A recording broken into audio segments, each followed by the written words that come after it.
నిజానికి పోలవరం నుంచి attention divert చేయడానికి మాత్రమే ఈరోజు బనకచెర్ల గురించి మాట్లాడుతున్నారు. అసలు పోలవరం ప్రాజెక్టు బ్రహ్మాండమైన ప్రాజెక్టు, ఆంధ్ర రాష్ట్రానికి లైఫ్ లైను, ఆంధ్ర రాష్ట్రానికి ఈ ప్రాజెక్టు చాలా అవసరము అనే దీనికి జాతీయ హోదా ఇచ్చి మరి పోలవరం ప్రాజెక్టు విభజన హామీలలో ఒకటిగా చేర్చి ఇది ఆంధ్ర రాష్ట్ర ప్రజలకు ఇచ్చిన వాగ్దానంగా నిలబడింది. మరి అలాంటప్పుడు పోలవరం ప్రాజెక్టుని ఎలా లైట్ తీసుకుంటారు? ఇంత చులకనగా ఈరోజు కేంద్ర ప్రభుత్వము కేవలం 25,000 కోట్ల రూపాయలు మిగిలించుకోవడానికి ఈరోజు 83,000 కుటుంబాలకి R&R ప్యాకేజ్ ఇవ్వకుండా తప్పించుకోవడానికి ఈ ప్రాజెక్టు 45 మీటర్లలో కాకుండా 41 మీటరే నీటి నిల్వ చేయాలి అని ఈరోజు కేంద్రం చెప్తుంది.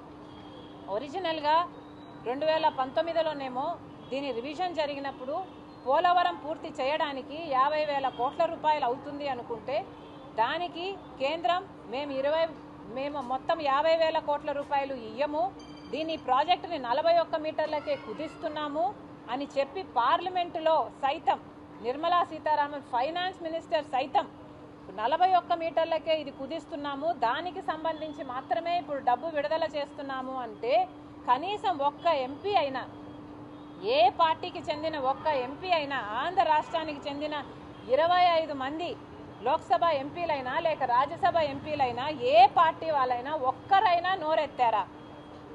వైసీపీ ఎంపీలైనా, టీడీపీ ఎంపీలైనా, జనసేన ఎంపీలైనా, బీజేపీ ఎంపీలైనా, అసలు ఎంపీలు మీరు ఆంధ్ర రాష్ట్రం నుంచి ఉన్నప్పుడు పోలవరం ప్రాజెక్టును బీజేపీ అంతగా ఖూనీ చేస్తున్నప్పుడు ఇది ఒక 45 మీటర్లలో నీటి నిల్వ చేయకుండా 41 మీటర్లలోనే ఈ ప్రాజెక్టుని నీటి నిల్వ ఒప్పుకుంటే అసలు ఇది గ్రావిటీ బేస్డ్ ప్రాజెక్టే కాదు, ఇది ఒక లిఫ్ట్ ఇరిగేషన్ ప్రాజెక్ట్ అవుతుంది, ఇది ఒక బ్యారేజ్ అవుతుంది, పెన్నా వరకు నీళ్లు రావు. ఇవన్నీ తెలిసి కూడా ఒక్క ఎంపీ అంటే ఒక్కడు కూడా మాట్లాడలేదు. ఇది అన్యాయం కాకపోతే, ఇది దారుణం కాకపోతే, ఆంధ్ర రాష్ట్ర ప్రజలకు వెన్నుపోటు పొడచడం కాకపోతే ఏమిటి అని అడుగుతున్నాం. వీళ్ళు మాట్లాడకపోవడానికి ఒకటే కారణం, కేవలం బీజేపీ దృష్టిలో వీళ్ళు చెడు కాకూడదు. ఎందుకంటే బీజేపీ అధికారంలో ఉంది కేంద్రంలో, బీజేపీకి అందరూ తొత్తుల్లా మారి వాళ్ళ కేసుల నుంచి వాళ్ళ పనులు చేయించుకోవడానికి, వాళ్ళ స్వార్థ రాజకీయాల కోసం బీజేపీ గుడ్ బుక్స్లో ఉండాలి. ఇదొక్కటే అజెండా. ఒక్కడంటే ఒక్కడు కూడా మాట్లాడలేదు. వైసీపీ అయినా, టీడీపీ అయినా, జనసేన అయినా ఒక్కరు కూడా నోరు ఎత్తలేదు అంటే దానికి కారణం అందరూ ఈ బీజేపీతో ఏదో ఒక రకంగా పొత్తులు పెట్టుకున్న వారే కాదా? వైసీపీ అయితే అక్రమ పొత్తు పెట్టుకుంది, టీడీపీ జనసేన అయితే ఏకంగా కూటమే కట్టేశారు. మరి ఎందుకు అని అడుగుతున్నాం. బీజేపీ మనకు ఏం చేసిందని చంద్రబాబు గారు ఇలా పొత్తు పెట్టుకున్నారు, కూటమి కట్టారో సమాధానం చెప్పాలి. మనకు ఏదైనా ఒక్క మేలంటే ఒక్క మేలైనా చేస్తున్నారా? నిన్న రాజధాని వైపు చూస్తే రాజధానికి అసలు పిచ్చి మొక్కలన్నీ మొలిచాయి. 10 సంవత్సరాలుగా రాజధాని అసలు ఏమీ నిర్మాణమే లేదు, అమానుషంగా ఉంది.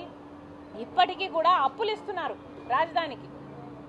ఇది ఎక్కడ పద్ధతి అని అడుగుతున్నాం. కేవలం పోలవరం నుంచి దృష్టి మళ్లించడానికి మాత్రమే ఈ బనకచెర్లను తీసుకొస్తున్నారు అని కాంగ్రెస్ పార్టీ పూర్తిగా నమ్ముతుంది. బనకచెర్ల ప్రాజెక్టుకి 54,000 ఎకరాలు కావాల్సి ఉంటే 15,000 ఎకరాలు ఇది ఫారెస్ట్ ఏరియాలో ఉంది.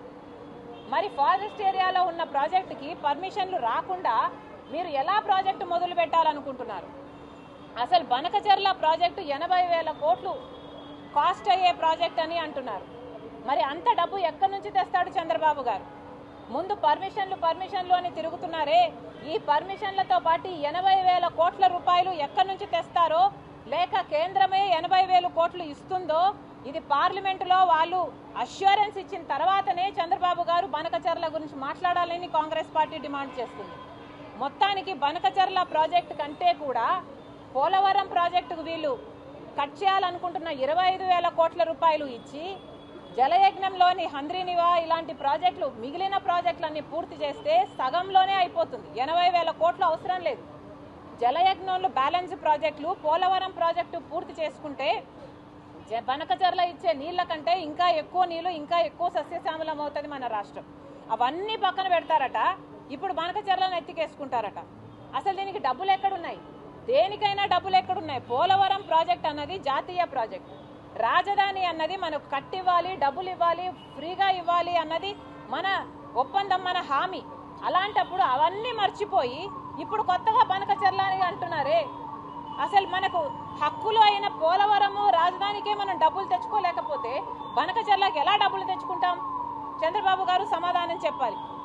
కేవలం ఇది అడ్వాన్సులు మొబిలైజేషన్ అడ్వాన్సులు తీసుకొని ఇది ఒక ఏటీఎంగా తయారు చేయడానికి మాత్రమే బనకచెర్ల ప్రాజెక్టును ముందుకు తీసుకొచ్చారు చంద్రబాబు గారని కాంగ్రెస్ పార్టీ ఆరోపిస్తుంది.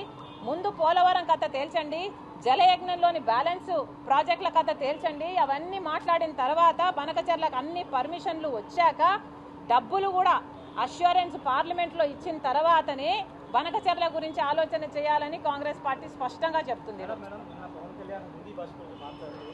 హిందీ భాష పెద్దమ్మ లాంటిది, మాతృభాష లేదు, హిందీ భాష పెద్దమ్మ లాంటిది, దాన్ని అందరూ ప్రోత్సహించాలని ఆయన చెప్తున్నారు. గతంలో హిందీ భాషని ఆమె వృద్ధొద్దన్న పవన్ కళ్యాణ్ ఇప్పుడు మద్దతుగా మాట్లాడడానికి